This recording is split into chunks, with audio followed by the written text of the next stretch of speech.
ساتوی پسرو وینو دا د شهیدانو کور دا د باتورانو کور دا د باتورانو کور دا د باتورانو کور دا د باتورانو کور ساتوی پسرو وینو دا د شهیدانو کور دا د باتورانو کور دا د باتورانو کور دا د باتورانو کور دا د باتورانو کور د بالغ ملي رادیو قدرمن اوریدونکو سلامونه او نیکی هیلې مې ومنئ. اوس هم پام کړئ د دې ساعت خبرونو ته. ویان بشیر بشردوست. په بلخ ولایت کې د یو لوی استوګنځای کمپلیکس د پروژې بنسټ ډبره د اسلامي امارت یو شمېر مسؤلینو او ملي سوداګرو په شتون کې کېښودل شوه. د بلخ ولایت مقام مرستیال مولوي نور الهادي ابو ادریس له خصوصي سکتور څخه ستاینه وکړه او زیاته کړه چې اوس د هر وخت نه زیات د هیواد په کچه د پانګونې زمینه مساعده شوې ده او اسلامي امارت له لویو اقتصادي پروژو ملاتړ کوي. 4 سال بعد از آمدن امارت اسلامی امنیت روز به روز پیش میره و هر تجاری که میایه، هر کسبکاری که میایه، هر و صنعتکاری که میایه، امارت اسلامی، مجاهدین امارت اسلامی در پهلوشان در خدمتشان هستند و رسیدگی میکنند و هر بخشی که باشه، چی زمین ضرورت داره، چی برق ضرورت داره، چی جای ضرورت داره و هر چیزی که ضرورت داشته باشه بیان پیشنهاد بکنه. الحمدلله که مسئولین امارت اسلامی در خدمتشان هستند. د مزار شریف ښاروالۍ د سکتوري او تخنیکي چارو رئیس جاوید مایر وویل چې د پرمختیایي پروژو د تطبیق بهیر روان دی او د دې استوګنځای کمپلیکس جوړول یې د بلخ ولایت د امنیت او ثبات نښه وبلله. د دو پوز ودانیو کار د ښاروالۍ د خوا په منظمه توګه نظارت کیږي و هغه موارد چې مثال ضرور دی ورځ په ورځ دنیا په پیشرفت حالت کې ده، هغه څه چې اړین دي هغه په پام کې نیسي او موږ د دو نه نظارت کوو او دغه کومه ودانۍ چې د سلطان کمپلیکس دی چې نه تنها چې انجینر یعنی ګیوادي وګړی هم پوهېږي چې په دغه کې الحمدلله ډېر پوخ او اساسي کار شوی دی او په همدغه قسم به انشاءالله مخ ته ځي. ورته مهال انجینر محمد امین د پروژې استازی ویل چې دا شرکت له 2 لسیزو تجربه لري او د هیواد د ښار جوړونې په برخه کې باور او اعتبار ترلاسه کړی دی. جا دارد از شهروانی محترم شهر مزار شریف از ریاست محترم شهرسازی مزار شریف ابراز سپاسگزاری شود. اینا در هر گوشه شهر مصروف عمرانات و مصروف تزیین شهر هستند و اردو نهاد ما را کمک و همکاری و راهنمایی بسیار دلسوزانه نبوده در عرصه ساختمانی و خصوص در عرصه اعمار همین 6 بلاک بلند منزل رهایشی. په همدې حال کې ډاکټر محمد علي ارباب د پروژې انجینر ویل چې د کمپلیکس د نړیوالو معیارونو سره سم جوړیږي. سیستم باربر جانبی برای مقابله با نیروهای زلزله و باد هم سیستم هسته مرکزی شیروالهای مرکزی هست به همراه سیستم دوگانه قاب خمشی و شیروال. د یادونې وړ ده چې دا پروژه په شاوخوا 6.5 جریبه ځمکه کې د 6 بلاکونو 20 منزله ودانیو په بڼه جوړیږي. د بلخ ولایت په مرکز کې د شاوخوا 40 میلیونه افغانیو په لګښت د 5 سړکونو د قیراچولو چارې پیل شوې. د مزار شریف ښاروالۍ چارواکي وایي دا د سړک جوړولو پروژه څه باندې 1 کیلومتر اوږدوالی لري او ډیر ژر به ګټې اخیستنې ته وسپارل سي. د هغوی په وینا د دې پروژې موخه د ترانسپورتي اسانتیاو رامنځته کول دي. د مزار شریف ښاروالۍ د سکتوري او تخنیکي چارو رئیس محمد جاوید مایر وایي چې د شاوخوا 40 میلیونه افغانیو په لګښت د 5 سړکونو د قیراچولو چارې د 8 ناحیې په اړوندو سیمو کې د نړیوالو معیارونو له مخې عملي کیږي.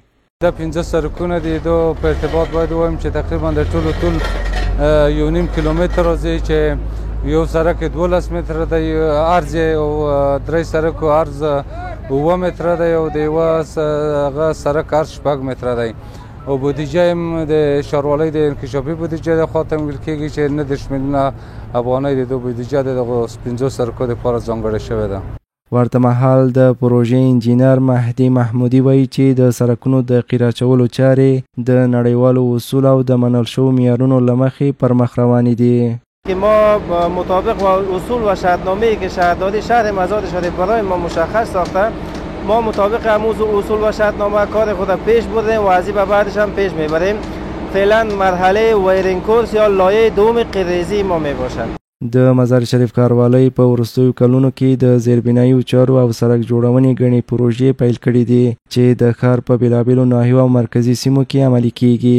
د ښاروالۍ د چارواکو په وینا د یادو پروژو موخه د ښار د ښکلا ښه کول، د خلکو د تګ راتګ اسانتیا او د ترافیکي ستونزو کمول دي.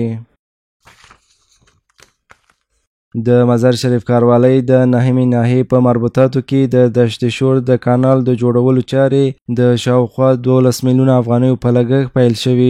د ښاروالۍ مسؤلین وایي د پروژه د یو نفس دفتر په ملاتړ پیل شوی او موخه یې د خلکو د ټولنیزو ستونزو هوارول دي. د مزار شریف ښاروالۍ د نهمې ناحیې یو تن مسؤل حاجي الهام وایي چې د پروژه 200 متره اوږدوالی لري او د نږدې 12 میلیونه افغانیو په لګښت عملی کیږي.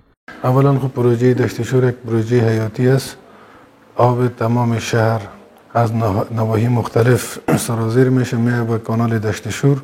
قسمت کانال قبلا خامه بود و مشکلات زیاد به وجود آمده بود. فعلا توسط یمی شرکت یا کمپانی یونپس سنگکاری میشه.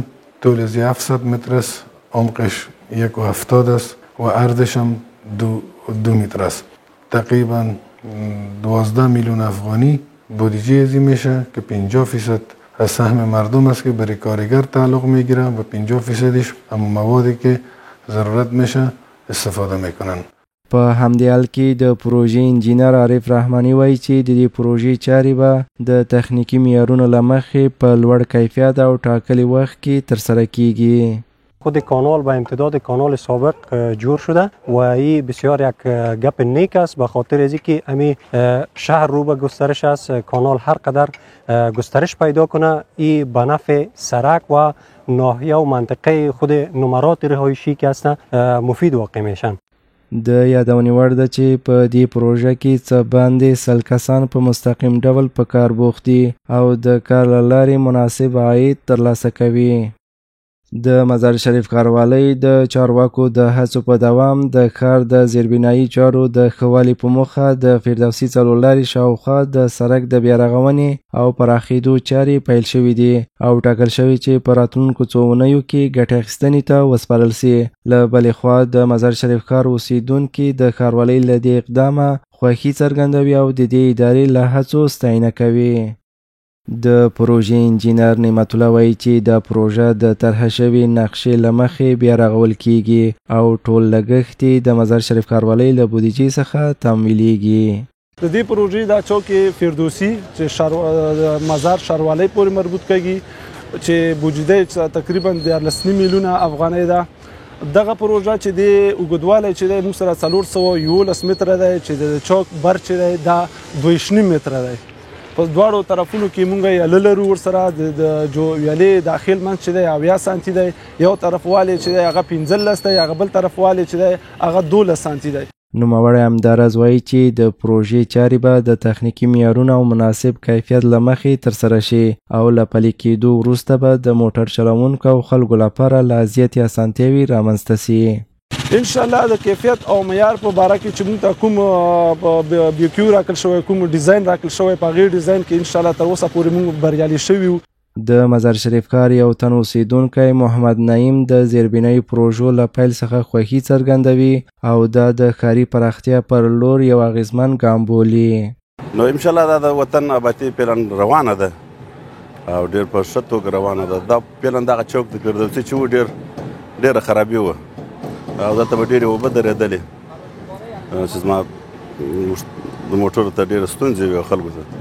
ان شاء الله ډېر په آبادۍ سره ډېر په صداقت سره دا خدمت دلته وشو. ورته مهال د بلخ ولایت یو بل اوسیدونکی محمد جاوید وایي دا ډول پروژې د خلکو د ژوند د ښه والي او د ښار د پرمختګ په برخه کې مهم رول لري. 100% از دولت امارت اسلامی از پروژه های بازسازیشان خوش هستیم، راضی هستیم. در تمام نقاط شهر سرک‌ها قیریزی شده رایز، بعضی سرک‌های کوچه‌های خرد که از کانکریت ریزی شده رایز. جاده همیشه پاک از حساب نظافت شب هم تا نصفای شب که برای در سرک‌ها دوره کنید تنظیف شهروالی کار میکنن و شب و روز در خدمت مردم هستن. د یادونې وړ ده چې د مزار شریف کاروالۍ تل هڅه کړې چې د ښار د بیارغونې او ښېرازۍ بهیر لا پیاوړی کړي. دا پروژه هم د یادې ادارې له انکشافي پلانونو څخه ده او ټاکل شوي چې په راتلونکو اونیو کې بشپړه او د خلکو پر مخ پرانیستل سي.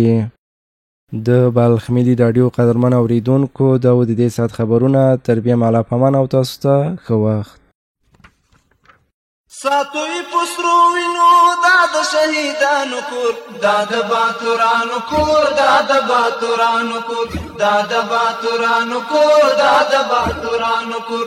ساتوی پسرو وینو دا د شهیدانو کور، دا د باتورانو کور، دا د باتورانو کور، دا د باتورانو کور، دا د باتورانو کور.